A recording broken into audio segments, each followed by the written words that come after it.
جن کا عرب پر نظام چلتا ہے، جو بیت اللہ کے اندر بت کھڑا کر کے کہتے ہیں کہ اس بت کو پوجا جائے گا، اللہ کی عبادت نہیں ہوگی،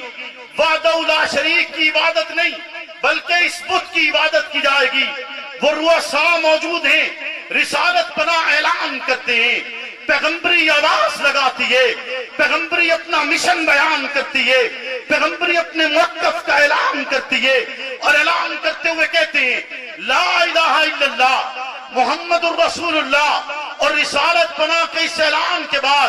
پھر آپ کی طرف آپ کے رفقا آتے ہیں، باسعادت روحیں آتی ہیں، وہ افراد آتے ہیں جو آپ پر ایمان لاتے ہیں، وہ افراد آتے ہیں جنہیں پہلا مسلمان ہونے کا شرف حاصل ہے، وہ عظیم شخصیت جس کی ذات پر آج میں لب کشائی کرنے جا رہا ہوں، اور عنوان یہ ہے، اس عنوان کو میں خطبہ علی المرتضیٰ کہوں گا۔ آج کی گفتگو کا عنوان خطبہ علی المرتضیٰ ہے۔ اس عرب کے کفار کے سامنے، بڑے بڑے رؤساء کے سامنے 11 سالہ معصوم بچہ نہ ڈرتا ہے، نہ جھجکتا ہے، نہ کانپتا ہے، نہ بزدلی اختیار کرتا ہے۔ رؤساء موجود ہیں، عرب کے سردار موجود ہیں، 200 سالہ حکمرانی کے قبائل موجود ہیں، بڑے بڑے جاگیردار ہیں، بڑے بڑے دولت مند ہیں، بڑے بڑے اقتدار والے ہیں، ان کے سامنے کھڑے ہو کر علی المرتضیٰ رسالت پناہ کی بارگاہ میں ہاتھ بلند کر کے کہتے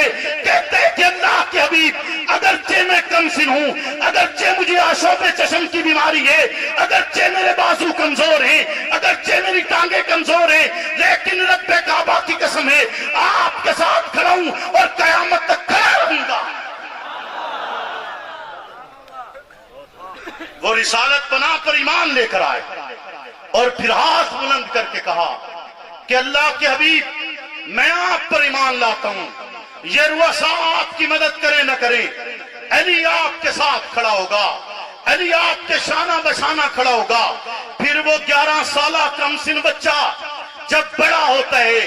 بڑا ہوتے ہوتے خندق کا میدان آتا ہے، خندق کے میدان میں پھر وہ میدان میں نکلتا ہے، عمر بن عبداللہ سامنے آیا، سامنے آ کر اعلان کرتا ہے کہ کوئی ہے جو دلیر ہو، کوئی ہے جو بہادر ہو، کوئی ہے جو مجھ سے لڑے گا۔ عمر بن عبداللہ وہ ہے جو 1000 شخص کے مقابلے میں اکیلا کھڑا ہو سکتا تھا، وہ نکل کر اعلان کرتا ہے کوئی آئے جو سامنے آنا چاہتے، کہ کوئی ہے ایسا جسے ماں نے دلیر پیدا کیے، کوئی ہے ایسا جسے ماں نے جرأت مند پیدا کیے، کوئی ہے ایسا جو ماں کا بہادر بیٹے، کوئی ہے ایسا جسے ماں حیدر کہتی ہو، کوئی ہے ایسا جسے ماں شیر کہتی ہو۔ تو وہ نکلے باہر آئے، علی المرتضیٰ سوار ہوتے، گھوڑے پر سوار ہو کر سامنے آتے، رسالت پناہ منع کرتے، کہتے ہیں نہیں علی ٹھہر جائیے، ابھی آپ کی ضرورت نہیں ہے۔ وہ پھر آواز لگاتے،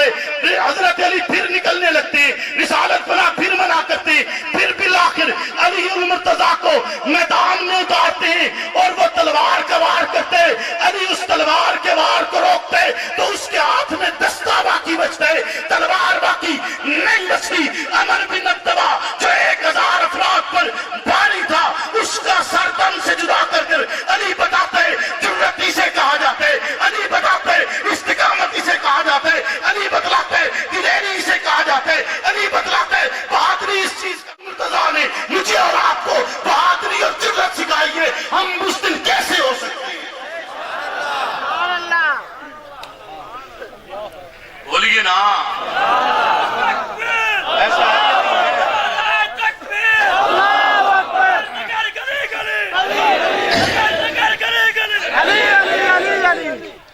پھر وہ وقت آیا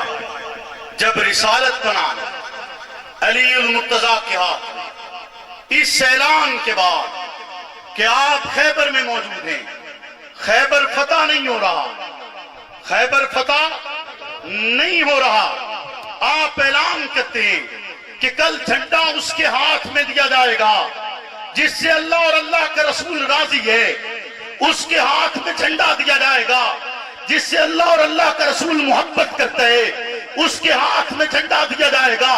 جو اللہ اور اللہ کے رسول کا پیارا ہے، اس کے ہاتھ میں علم پکڑایا جائے گا جو اللہ اور اللہ کا رسول جس سے محبت کرتے ہیں، اور پھر علی المرتضیٰ کو بلایا جاتا ہے۔ آپ کی آنکھوں کی بیماری اسی طرح ہے، رسالت پنا اپنا لعاب لگاتے ہیں، بینائی وہ جو بیماری تھی ختم ہو گئی، آپ کو شفا ملتی ہے، پھر آپ کے ہاتھ میں جھنڈا دیا جاتا ہے، پھر علی المرتضیٰ کو ذوالفقار دی جاتی ہے، اور ذوالفقار دے کر کہا جاتا ہے کہ آج خیبر فتح ہوگا۔ علی المرتضیٰ آتے ہیں، پھر نعرہ بلند کرتے ہیں، نعرہ تکبیر لگا کر پھر وہ خیبر کا دروازہ اکھاڑتے ہیں، پھر مرحب سامنے آتا ہے جو خیبر کا بڑا دلیر ہے، مرحب سامنے آتا ہے جو خیبر کا بڑا بہادر ہے، مرحب سامنے آتا ہے جسے بڑا جرت مند سمجھا جاتا ہے، وہ علی المرتضیٰ سے جنگ کرتے ہیں، علی المرتضیٰ اسے مارتے مارتے خاک چٹا دیتے ہیں، پھر بالآخر اس اتنی تکلیف کے اندر وہ علی المرتضیٰ کے چہرے اقدس پر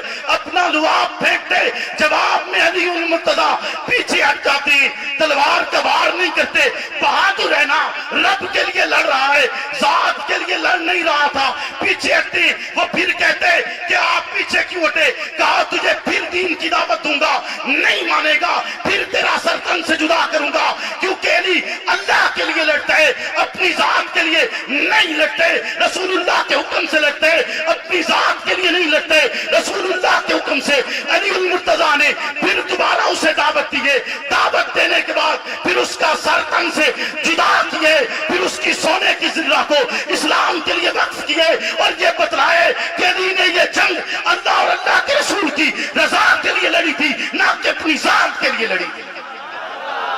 نعرہ تکبیر، نگر نگر گلی گلی، نگر نگر گلی گلی،